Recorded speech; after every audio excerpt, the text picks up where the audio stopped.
சமீப காலமாகவே பார்த்தீங்கன்னா பாலியல் வன்கொடுமை போன்ற செய்திகள் பார்த்தீங்கன்னா பரவலாக பேசப்படுது. ரீசெண்டாக அண்ணா பல்கலைக்கழக மாணவி பாலியல் வன்கொடுமை அது மிகவும் மக்கள் மத்தியில் வைரலாக பேசப்பட்டுச்சு. அதெல்லாம் மனசில் கொண்டு நம்ம முதல்வர் அவர்கள் புதிய திட்டங்கள், அதாவது பார்த்தீங்கன்னா புதியதாக திருத்தப்பட்ட சட்ட திருத்தங்கள் கொண்டு வந்திருக்காரு. அந்த சட்ட திருத்தங்கள் என்ன அப்படின்னு பார்க்கறதுக்கு முன்னாடி நம்ம சேனலை சப்ஸ்கிரைப் பண்ணலன்னா தயவு செஞ்சு சப்ஸ்கிரைப் பண்ணுங்கள், கூடவே பெல் பட்டனை ப்ரெஸ் பண்ணுங்கள்.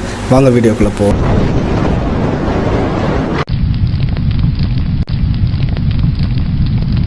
தீச்சுடர் செய்திகளை உடனுக்குடன் தெரிந்து கொள்ள சப்ஸ்கிரைப் பண்ணுங்க. கூடவே பக்கத்தில் இருக்க பெல் பட்டனை பிரஸ் பண்ணுங்க. என்ன அப்படின்னா, பெண்களுக்கு எதிரான வன்கொடுமை தடுக்கும் வகையில இந்த சட்ட திட்டங்கள் அமைஞ்சிருக்கு. பெண்களை பின்தொடர்ந்தால், அதாவது பெண்களை பின்தொடர்ந்தால் 5 ஆண்டு சிறை தண்டனை, 5 ஆண்டு சிறை தண்டனை மட்டும் இல்லாம அவர்கள் ஜாமீனில் வெளிவர முடியாத அளவுக்கு சட்டங்கள் கடுமையாக்கப்படும் சொல்லியிருக்காங்க. அதே மாதிரி பாலியல் வன்கொடுமை வழக்கில் கைதானவர்கள் 14 ஆண்டுகள் மட்டும் இல்லாம அவர்களுக்கு ஆயுள் தண்டனையும் விதிக்கப்படலாம்னு சொல்லியிருக்காங்க.